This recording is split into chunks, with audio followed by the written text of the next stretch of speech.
استغفار کے جتنے بھی کلمات ہیں، استغفار کی جتنے بھی دعا ہیں، ان تمام کلمات اور تمام دعاؤں کی سردار ایک دعا ہے جسے نبی کریم صلی اللہ علیہ وسلم نے سید الاستغفار کہا ہے۔ یہ صحیح بخاری حدیث نمبر 6306 ہے۔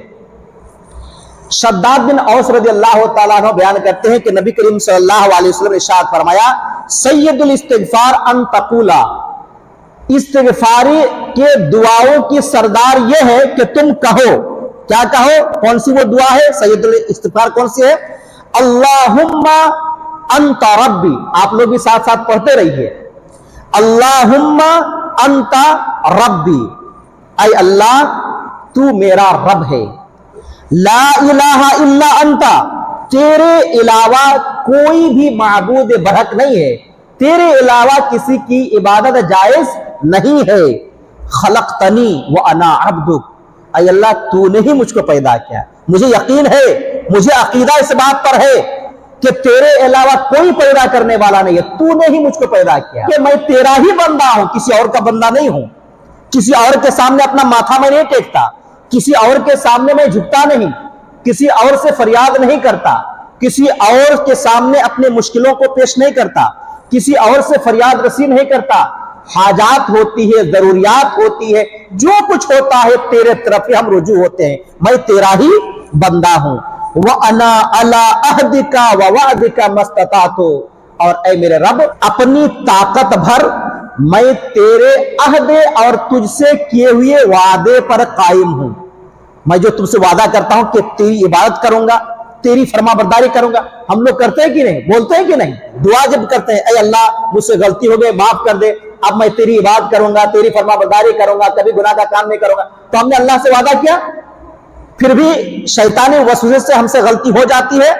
تو ہم یہ اس دعا کے ذریعے سے کہہ رہے ہیں، اے اللہ اپنی طاقت بھر تجھ سے کیے ہوئے عہد اور وعدے پر قائم ہوں، غلطی ہو جاتی کبھی کبھی، لیکن پھر آ کر کے سنبھل جاتا ہوں، پھر سدھر جاتا ہوں، پھر تیرے دربار میں آ جاتا ہوں، پھر تو اسے اپنا لو لگاتا ہوں۔ اعوذ بک من شر ما صنعت، اے میرے رب میں نے جو بھی گناہ کا کام کیا ہے، جو بھی غلطیاں کی ہیں، جو بھی خطائیں کی ہیں، ان کے شر سے، ان کی برائی سے، ان کے عذاب سے تیری پناہ چاہتا ہوں۔ ظاہر سی بات ہم گناہ کریں گے تو اللہ تو سزا دے گا، اللہ تو عذاب دے گا، تو ہم اس دعا کے ذریعے سے اللہ سے کہتے ہیں، اے اللہ جو بھی میں نے گناہ کا کام کیا ہے، جو بھی غلط کام کیا ہے، اس کی وجہ سے جو عذاب ملنے والا، جو سزا ملنے والی، میں اس سے تیری پناہ میں آتا ہوں، تو مجھ کو محفوظ کر لے، تو مجھے اپنی سزا سے، اپنی عذاب سے بچا لے۔ اور اس کے بعد اللہ کی جو نعمتیں ہمارے اوپر ہے، اس نعمت کا بھی ہم شکریہ ادا کرتے ہیں اور اقرار کرتے ہیں، کہتے ہیں ابوء لک بنعمتک علی، اے اللہ میں اس بات کا اقرار کرتا ہوں کہ تیری نعمتیں میرے اوپر ہے، تیری جو نعمتیں میرے اوپر ہے اس کا میں اقرار کرتا ہوں، وَأَبُوءُ لَكَ بِذَنبِي، اے اللہ میں اپنے گناہ کا بھی اقرار کرتا ہوں، مجھ سے گناہ ہوا ہے اس کا میں اقرار کرتا ہوں، جب گناہ ہو گیا تو پھر کیا کرنا؟ فَاغْفِرْ لِي، اے اللہ مجھے بخش دے، اے اللہ میرے گناہ کو معاف کر دے، فَإِنَّهُ لَا يَغْفِرُ الذُّنُوبَ إِلَّا أَنْتَ، اس لیے کہ تیرے سوا کوئی گناہ کو بخشنے والا نہیں، تیرے سوا کوئی گناہ کو معاف کرنے والا نہیں ہے۔ یہ کہنے کے بعد نبی کریم صلی اللہ علیہ وسلم نے وہی بات کہی جو میں نے پہلے آپ کو کہا تھا،